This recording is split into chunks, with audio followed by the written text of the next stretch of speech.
Sí, estos son los relatos de Al Filo del Terror.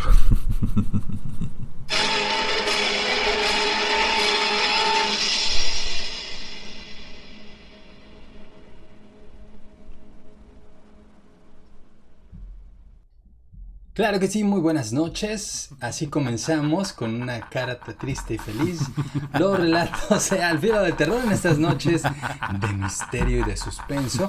Agradezco a todos los terroríficos, a todos nuestros amigos que se dan cita en esta noche, una noche tétrica, ya martes, donde dicen que si no te casas no te embarques. Pero lo que es cierto es que los relatos comienzan y perduran hoy y siempre para que dentro de todo lo que cabe ustedes nos puedan comentar y sobre todo compartir su historia, su anécdota, cuento, creepypasta, a lo mejor alguna lectura, una experiencia viva, y nos pueden contactar en estos momentos vía WhatsApp, es el 773-766-5528, también el correo electrónico es alfilodelterror@gmail.com. De ahí tomamos las lecturas que les contamos después o entre cada uno de los relatos. Igualmente, súmense a la conversación en Twitter, @guionbajo-miedo, donde siempre me encuentra ahí compartiendo pues algunas, vamos a llamarle mensajes del oculto, de mi obscuro ser, ¿no es cierto? Igualmente también están los amigos del terror, donde usted puede ser parte y compartirnos ciertas...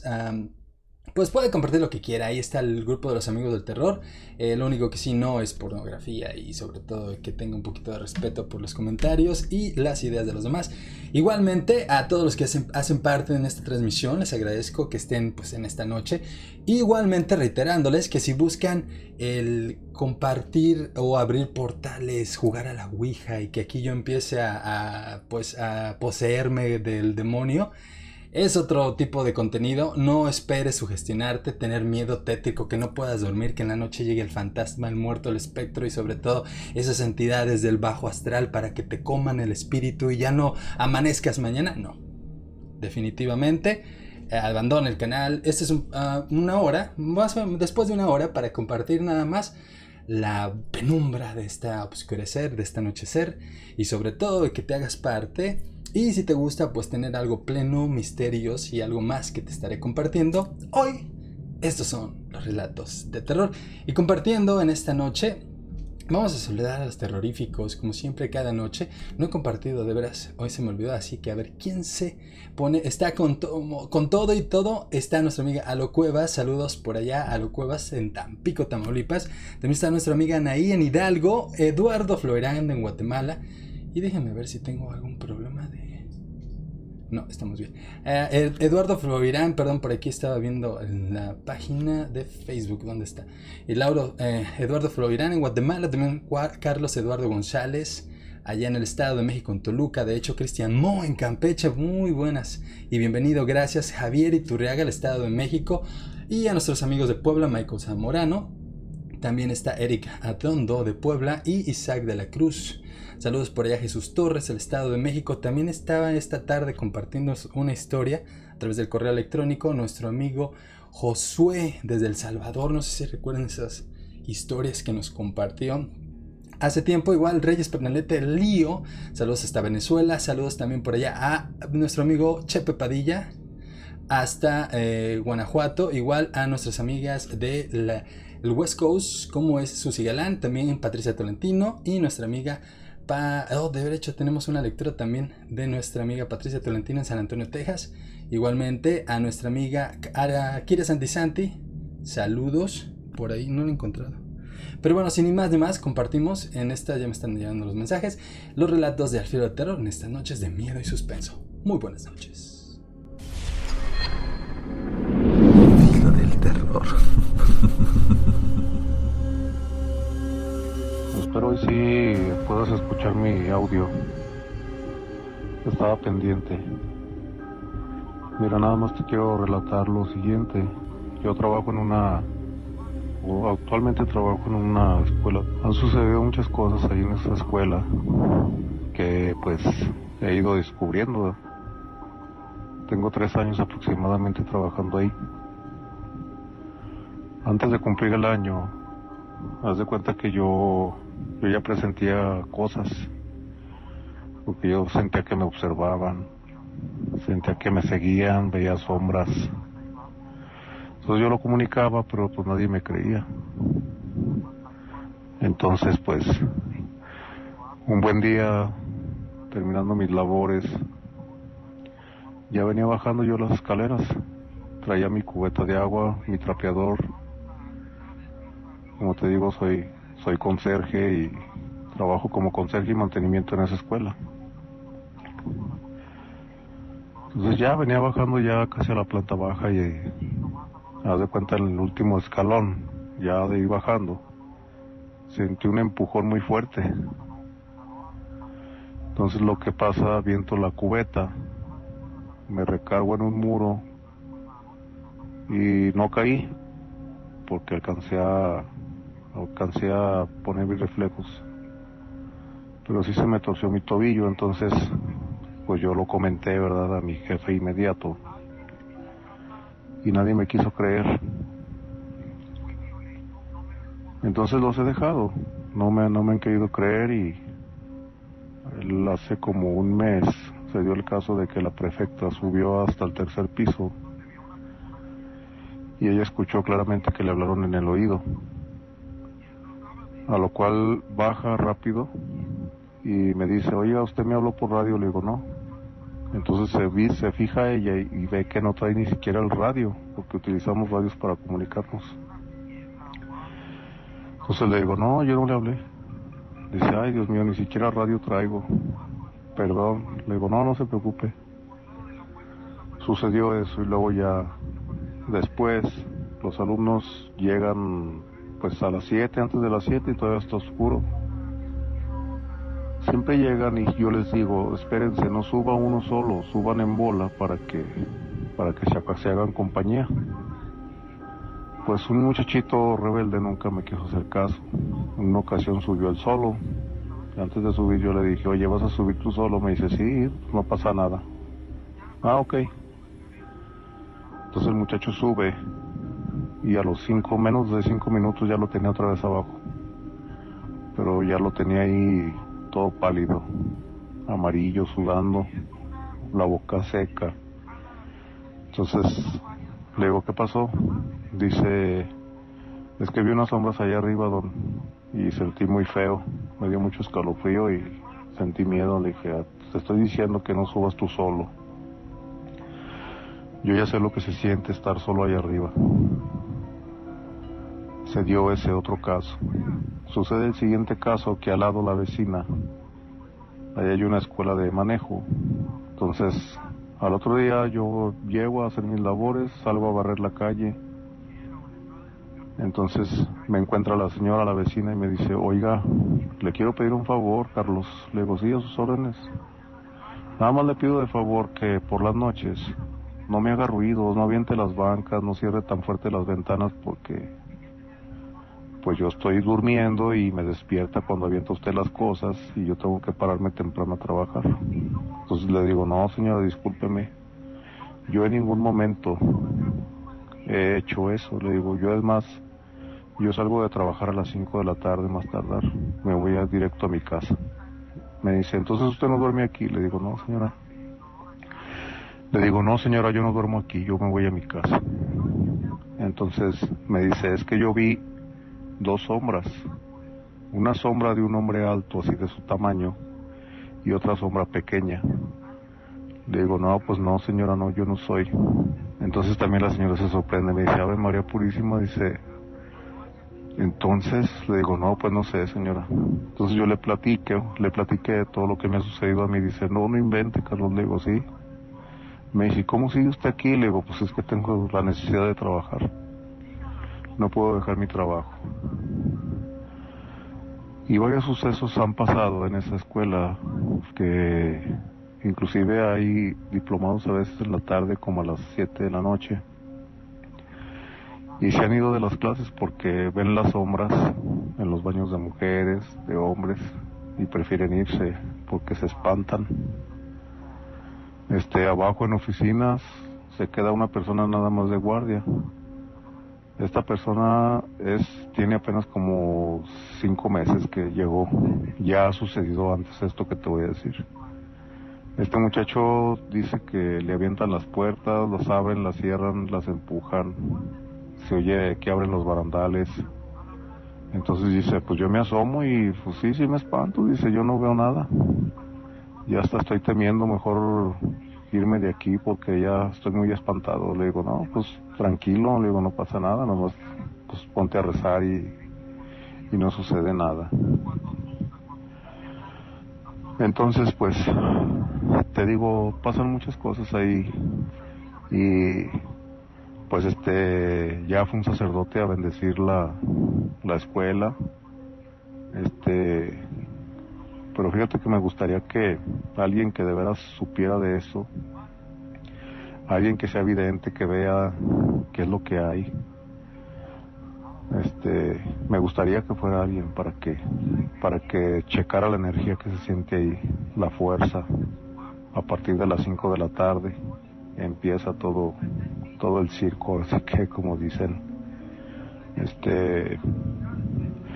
comenta la gente que sabe de lo que fue esa finca. Esa finca fue primero una florería. Platican que ahí encontraron restos de un hombre y de un niño. Y estos albañiles que encontraron estos restos nunca les dieron sepultura. Agarraron los huesos, los echaron en bolsas de plástico y los tiraron al contenedor. Entonces pues yo pienso que ahí es donde está todo eso. O sea, ellos son almas ahora sí que en pena, perdidas. Pero sí es algo muy fuerte lo que se siente ahí en ese trabajo.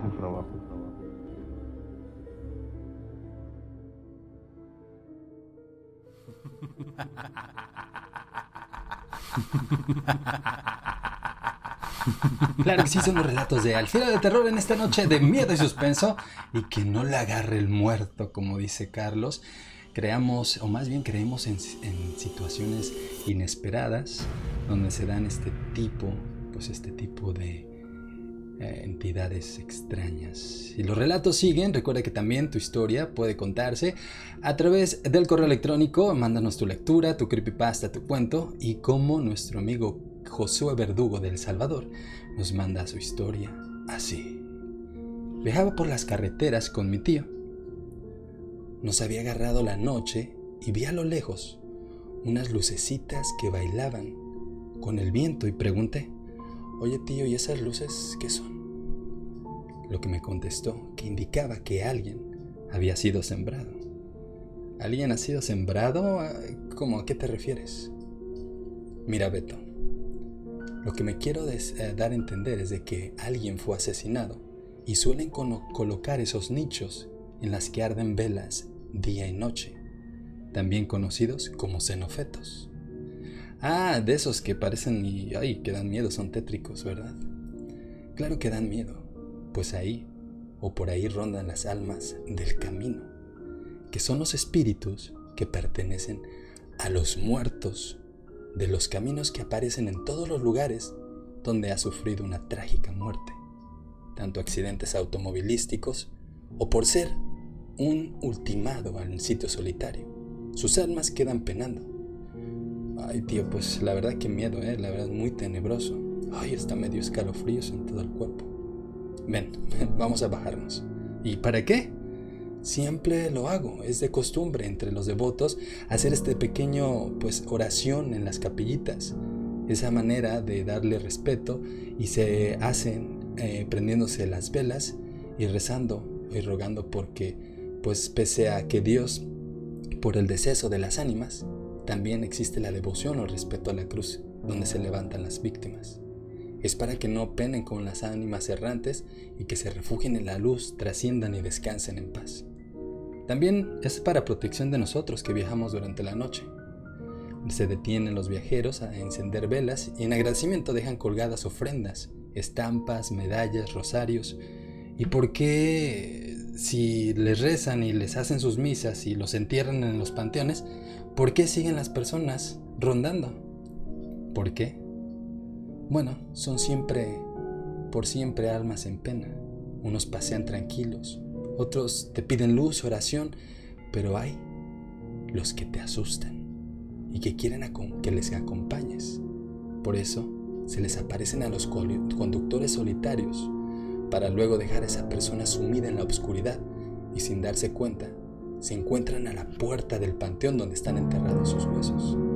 Sin darnos cuenta, todo estaba lleno de bruma y comenzamos a oír el rezo de un santo rosario, por lo que me dijo mi tío que era hora de irnos.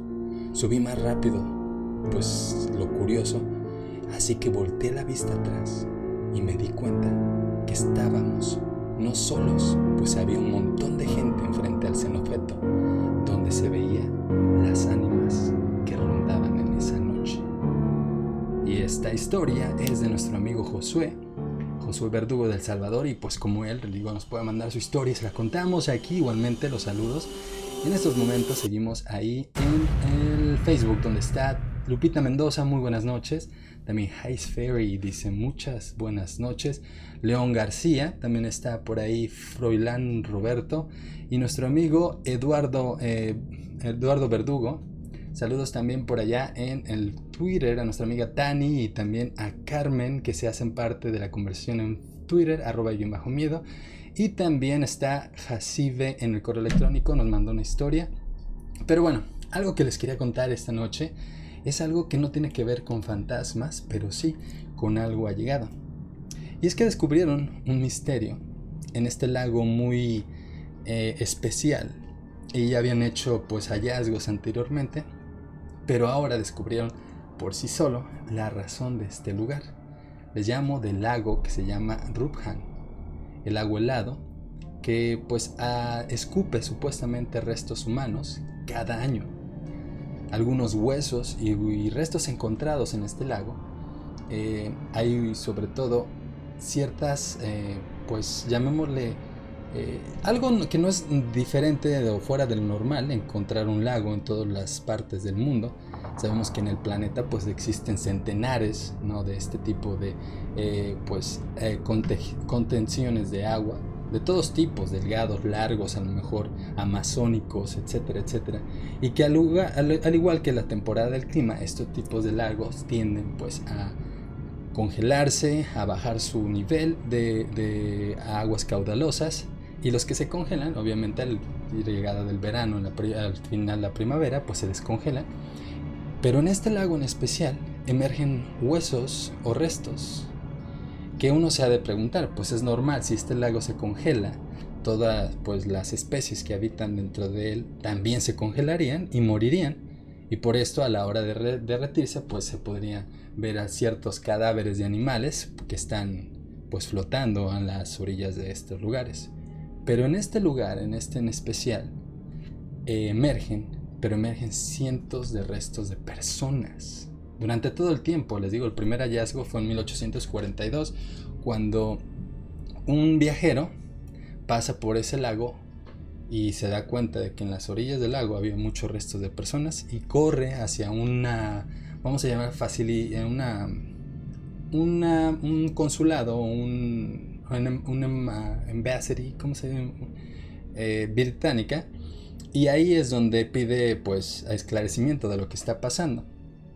Así que este lago Ruphan, que no está muy grande, es 5.000 metros, está en las llanuras de los 5.000 metros de altura, y son de 7 millas de largo, de 4 de ancho, que vienen siendo como 1 kilómetro de largo, menos de 1 kilómetro de largo, y menos de la mitad de 1 kilómetro de ancho.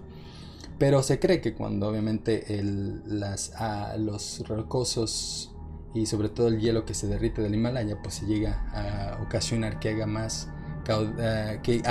recolección de agua y se haga más grande. Pero bueno, les decía que este lago está a casi 5.000 metros de altura, está incorporado al paraje del Himalaya en estas tierras hindúes, y está rodeado de glaciares roscosos. Ahí se encuentra lo insólito del Ruphan, un lago Ruphan que está situado en la parte inferior de este valle del Himalaya. Por lo regular las temperaturas son gélidas, son, vamos a llamarle, muy congelantes, a tal estado de que está a menos 40 a 60 grados en temporadas de invierno, y en temporadas veraniegas llega a los menos 30, que no es muchísima la diferencia, 30 grados de diferencia.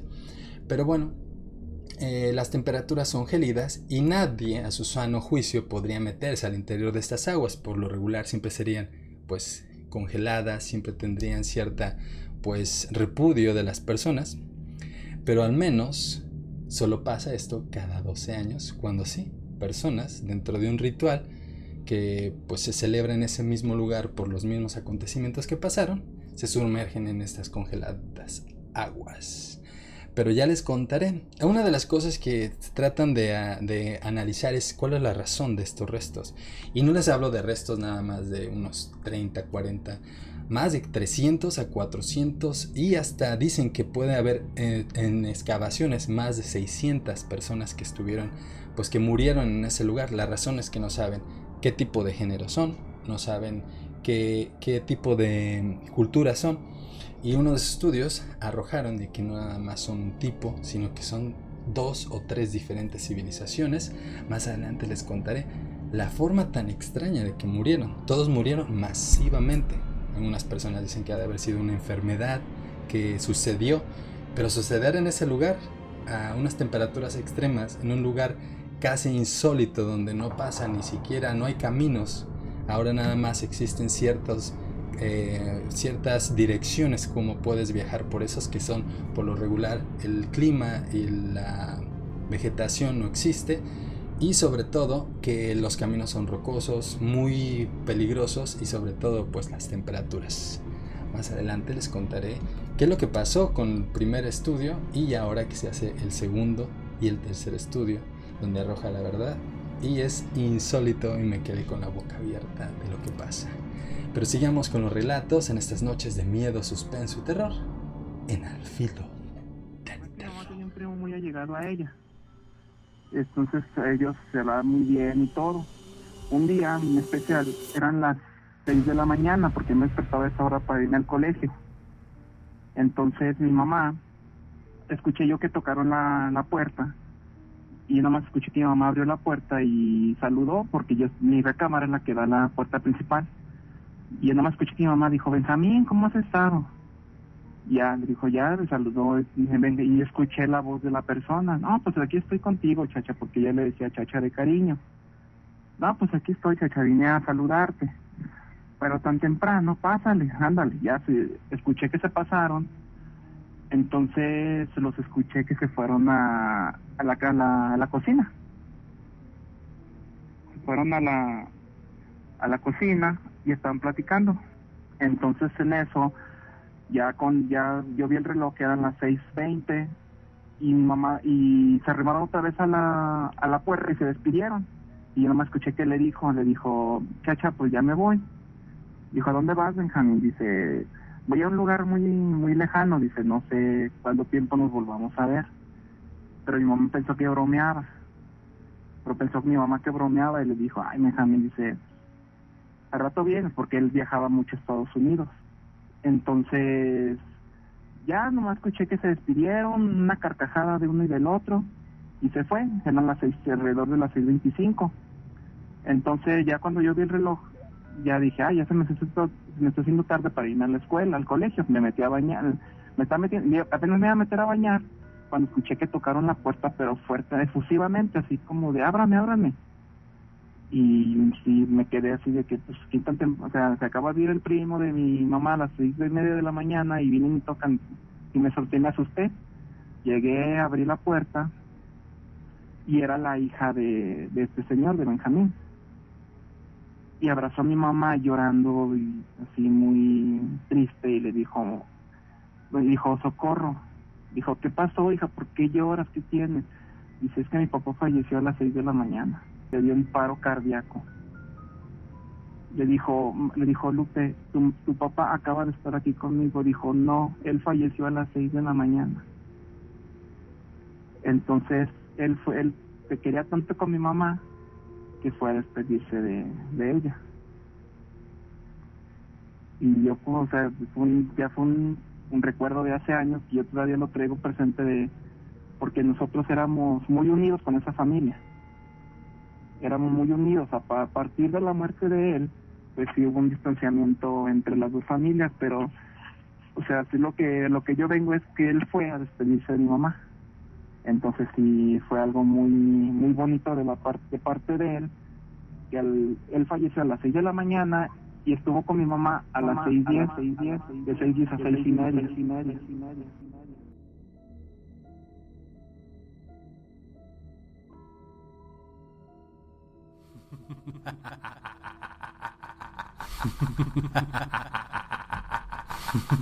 Claro que sí, son los relatos del filo del terror. Estamos de regreso, son las 11:27. Ya estamos casi a la mitad, pasadita de la mitad, llegando a la recta final también. Agradeciendo a todos ustedes sus comentarios. Aquí en el Twitter está Eli diciendo que un mal presagio el encontrarte con restos humanos, sobre todo de que puede ser una enorme carga para tu cuerpo espiritual. También por allá está Tani, dice que ciertamente los esqueletos a lo mejor pudieron ser de animales de otra época, otra temporada. También por aquí en el en Facebook dice nuestro amigo Brian Puerta Rivera, disculpe, apenas llegó acontecimiento, estoy hablando del lago de los esqueletos de Rubhan. Y saludos a Colombia, claro que sí, por ahí también está Hans Freire, que no dije bien su nombre. Muy buenas noches, también por acá se une a la transmisión en estas noches nuestro amigo Heriberto Mantero, algo así, Heriberto Mantero. También por ahí está nuestro amigo Sony en Jalisco y Javier Iturriaga del Estado de México, ya lo habíamos mencionado. Aris Aguilera Reyes en Ocasac y también Clarita se une a la transmisión de estas buenas noches. Saludos hasta Nueva York. Jesús Torres al Estado de México y también Eduardo Mora en Colombia, saludos por allá también.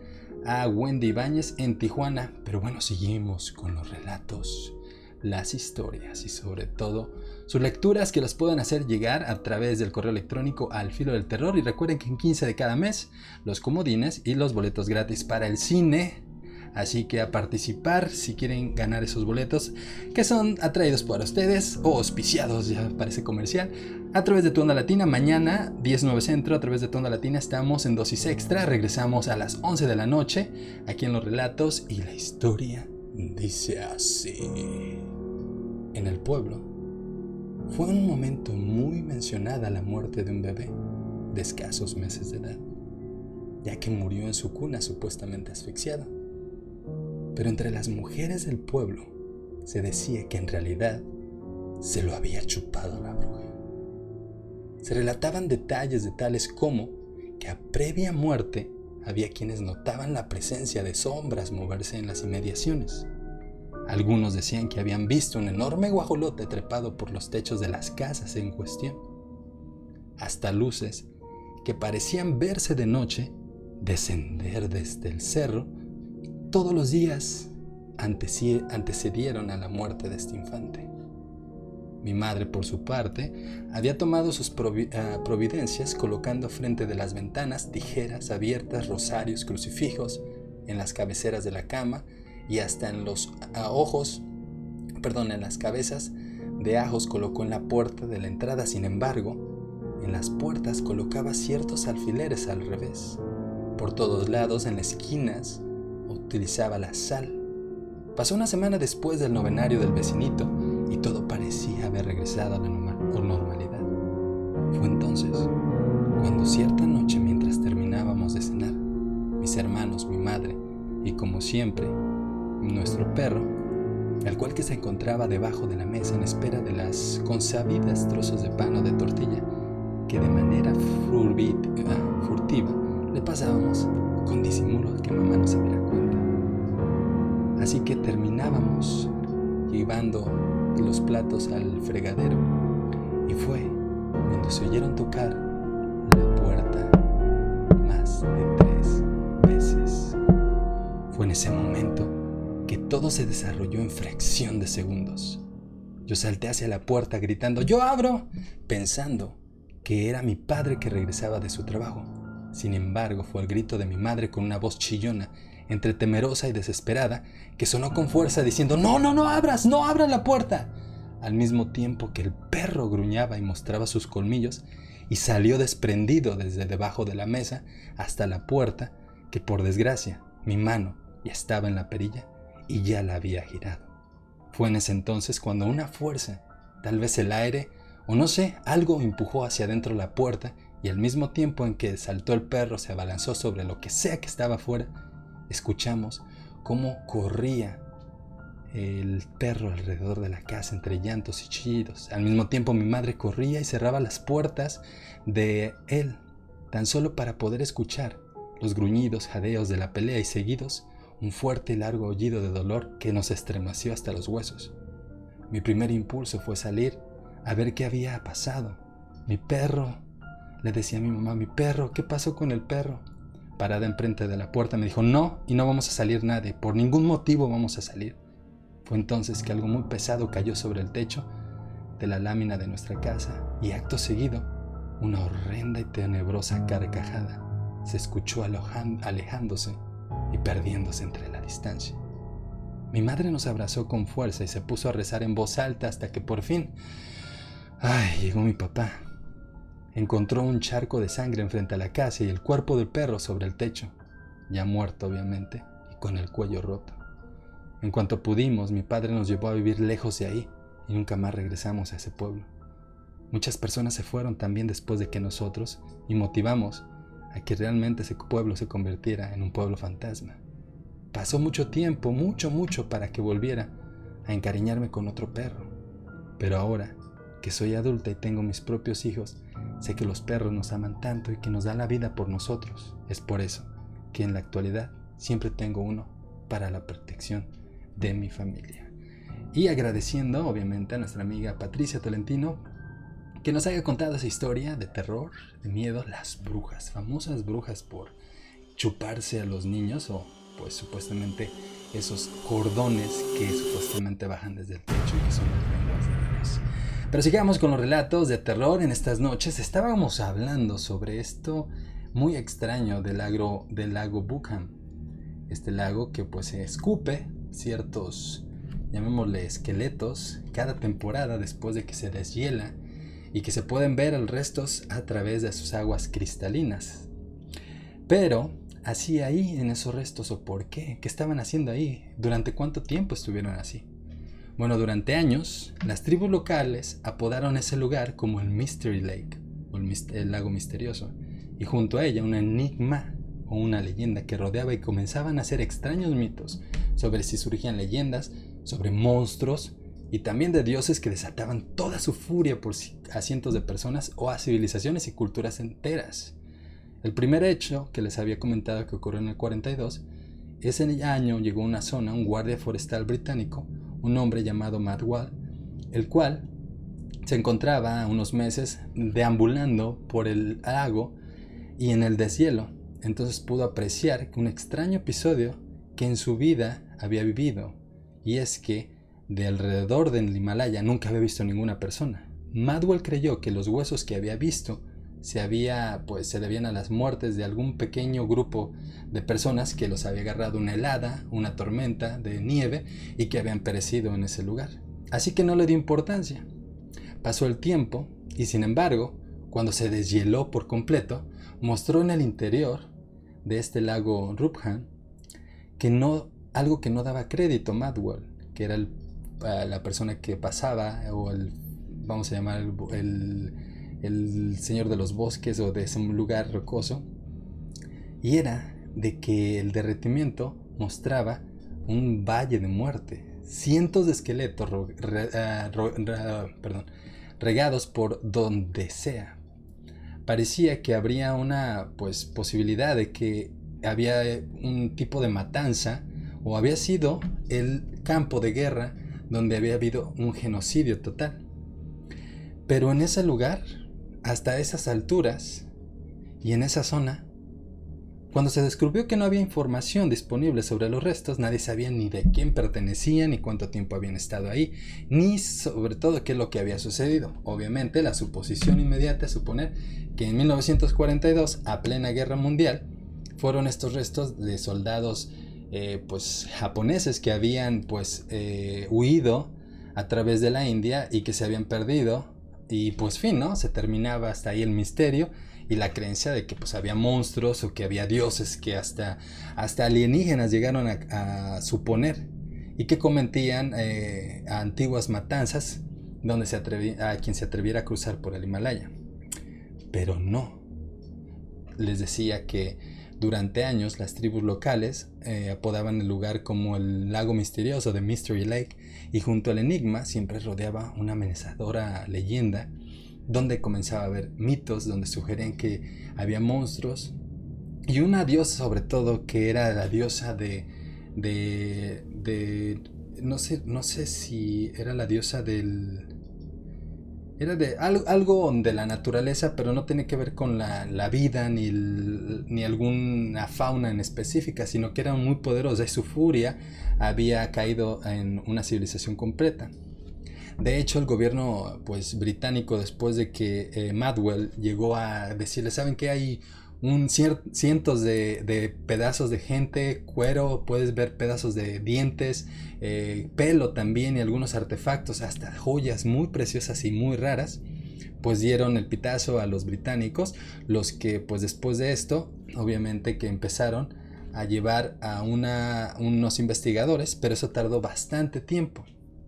Así que aterrorizados los británicos por la invasión supuestamente que a lo mejor venía en espionaje los japoneses, pues enviaron investigadores para determinar qué era lo que había pasado con estas personas y si eran espías japoneses que querían invadir parte del Himalaya. Así que llevaron, ¿no?, los restos los investigadores llevaron restos que se habían dado cuenta automáticamente de que no eran frescos y que esos restos ya eran de personas por cientos de años.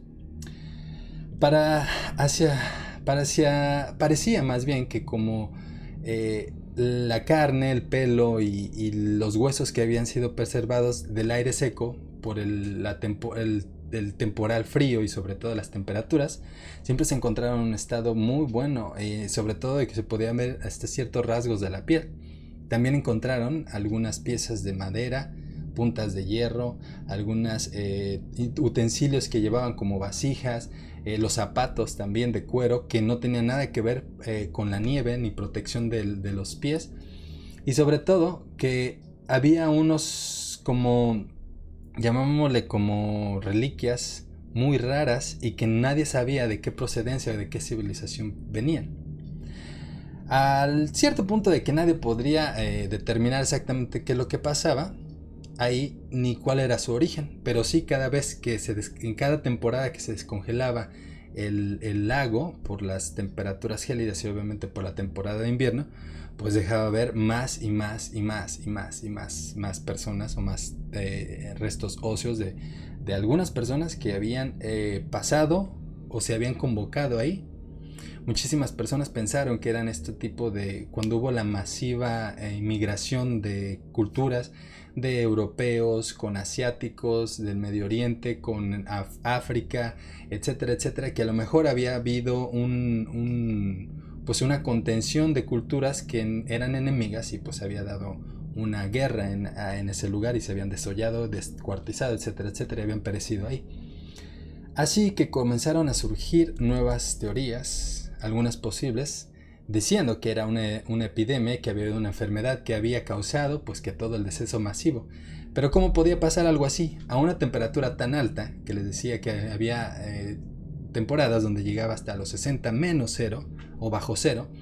Obviamente que muchísimas bacterias o algunas pues todo lo que son microorganismos no podrían sobrevivir ahí.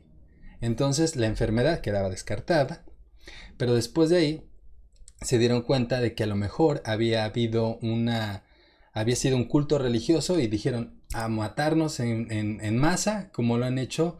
Ya ven que muchísimas veces estos cultos religiosos que no cumplen o que no llegan a ver resultados esperados por la religión, pues deciden, ¿no?, ya abandonarnos. Pero bueno, no pasó hasta ahí.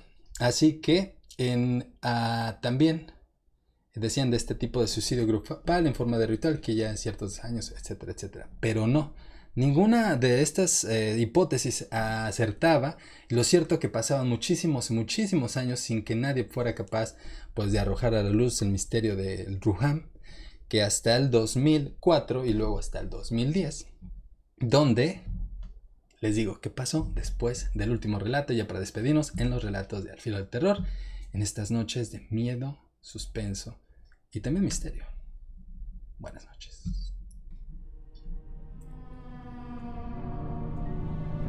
Entonces yo dije, no, estoy loca, ya no, eso no es. Pero ¿cuál es mi sorpresa? Que no tiene ojos y tiene su cara totalmente seca.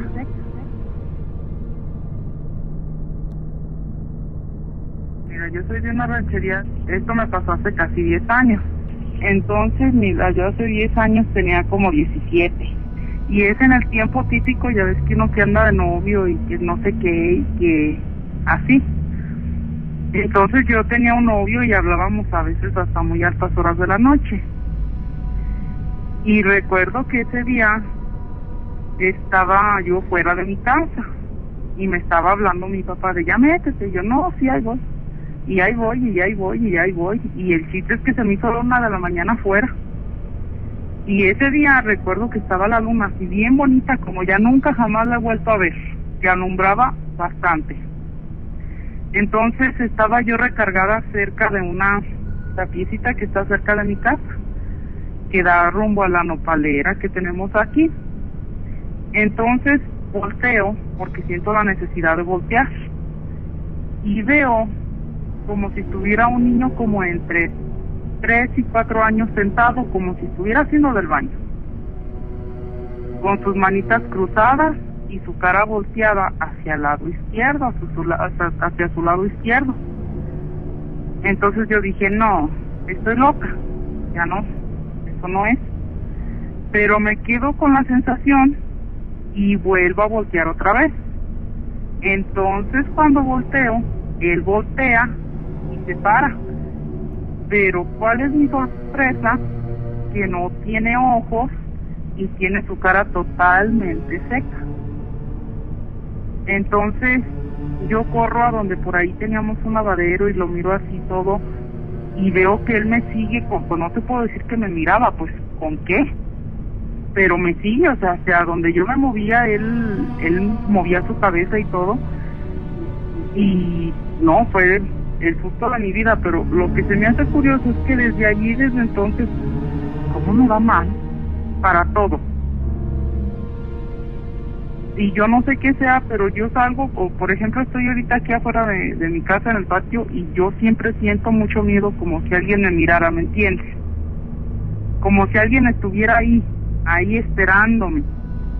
Entonces a veces mi mamá como tiene su cuartito aparte y eso, y dice que a veces es en la madrugada y que alguien le toca así bien finitamente. Y en una ocasión se le ocurrió asomarse y vio un niño que corrió, pero también era en la madrugada. Pero no sabemos qué sea o por qué sea, o si es bueno, si es malo, no sabemos. El chiste es que yo sí, en lo personal, yo sí le tengo bastante miedo. Siento que está algo allá afuera. Tenemos un limón.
biológico para realizar una serie de pruebas de ADN.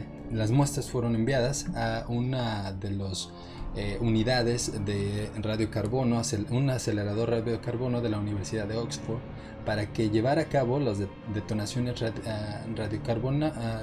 radiocarbonísticas sobre los restos. Los resultados revelaron que algo mucho más extraño que alguien pudiera adivinar lo que les pasó a estos esqueletos, que databan de los 850 después de Cristo. Además, las pruebas de ADN indicaban que no había una relación entre las personas o los muertos, sino que había dos distintos grupos de personas. Una de una familia, una tribu que era de individuos que se llevaban estrechamente una relación entre ellos, o sea que venían de descendencias, y otros donde supuestamente que eran un poco más pequeños, pero eran de personas de descendencia local que fueron contratados como cargadores para ser los guías. Bueno, gracias a los anillos, lanzas, zapatos y a todos estos artefactos que habían encontrado ahí, algo más extraño y misterioso que tenía es que era una cierta fisura en la cabeza de algunos de los restos. Y algunos de ellos también no nada más tenían una cierta fisura, sino que tenían varias. También tenían otros en los hombros. Eran muy delgadas y casi invisibles a la vista, lo que dedujeron que habían sido golpeados con armas. Pero ¿con qué tipo de armas? Debía haber sido un arma muy sutil y muy delgada que pudiera penetrar el cráneo de algunos de ellos y los huesos. Era como si algo les hubiera caído de repente, como una pinchadura o algo así, pero sin ninguna respuesta concreta. Los expertos creían que este grupo estaba compuesto de peregrinos indios, lo que les decíamos anteriormente, que se dirigían a través del valle con la ayuda de los lugareños. Por fin ya sí existía pues una de las teorías, ya sabíamos que las habían pasado y sobre todo que lo que había supuestamente ocasionándoles la muerte. Pero, ¿qué causó la muerte? ¿Qué causó esa fisura en la cabeza o esa muerte masiva de todos ellos? La enfermedad no. Que algo los golpeó repentinamente o que habrían muerto de hambre también. En el Paso había una leyenda local que se repitió con mucha casualidad. Según él mismo, Raya, que era un rey Kaul, viajaba con su esposa embarazada, Rani. Ambos iban acompañados por un numeroso grupo de personas de locales que viajaban en peregrinación al santuario de Nobadi. A medida que viajaban, se vieron separados por una granizada espantosa, una con piedras de granizo del tamaño del puño de la mano, y que parecían que estaban afiladas por los vientos que estaban sonando en aquel momento. La tormenta fue demasiado fuerte y al encontrarse sin refugio alguno, todo el grupo pereció cerca de Rohan. Aquello siempre fue una leyenda, no había evidencia de lo que les había pasado y si esto hubiera suscitado, pero sin embargo después encontraron unos papiros, unos escritos de revelaciones de unos peregrinos que habían pasado también por ahí, no en el 850 después de Cristo, sino hasta el 900, y dio razón a la historia del rey Kuhan. Cuando comenzaron los análisis, los científicos se fijaron en varios detalles. Los cuerpos habían sido muertos todos de una manera similar, con una serie de golpes en la cabeza, y sin embargo aquellas brechas profundas en los cráneos no parecían ser el resultado de armas, sino también era algo redondo y picudo y filoso como un pinchado. Además los cuerpos solo tenían esas heridas en la cabeza y en los hombros, como si los golpes los hubieran pues llevado desde arriba, desde el cielo, y hubiera suscitado la muerte súbita. Es así como se llegó a la conclusión. Y al final de esto, hasta el 2010, donde se dieron cuenta de que pues más de 300 a 400 personas murieron a causa de la tormenta de granizo repentina, que siguió pasando año con año hasta después de 1200 años desde su descubrimiento. Y pues bueno, hemos llegado a la recta final de los relatos. Esta noche no vamos a terminar con la música que por lo regular terminamos. Mañana se culmina 19 años del ataque de las Torres Gemelas aquí en Estados Unidos, y fue algo que obviamente cambió la vida, no nada más para los americanos y las personas que vivimos aquí, sino para el mundo entero. Se suscitaron guerras, más muertes y más muertes, así que mañana no estoy seguro si vamos a compartir algo o no vamos a hacer relatos. Simplemente realmente este país, al menos a mí, me ha dado bastante, nos acogió a toda mi familia y pues seguimos en este país, y es un orgullo vivir en este país que pues te abre los brazos y sobre todo que te llena de muchísimas bendiciones. Y obviamente mañana 9/11 jamás se olvida, y ojalá y si tenemos un especial, Clarita, la dueña de los Al Filo del Terror, que vivió el 9/11 de Nueva York, nos pueda contar su historia y también algunos antecedentes concretos sobre el 9/11. Pero bueno, yo me despido, no dejamos ninguna cancioncita, simplemente para recordar el 9/11 que jamás se va a olvidar. Y pues bueno, que Dios me los bendiga hoy, mañana y siempre. Desde Chicago para todo el mundo, Luis Castillo en los relatos de terror. Hasta la vista, bye bye.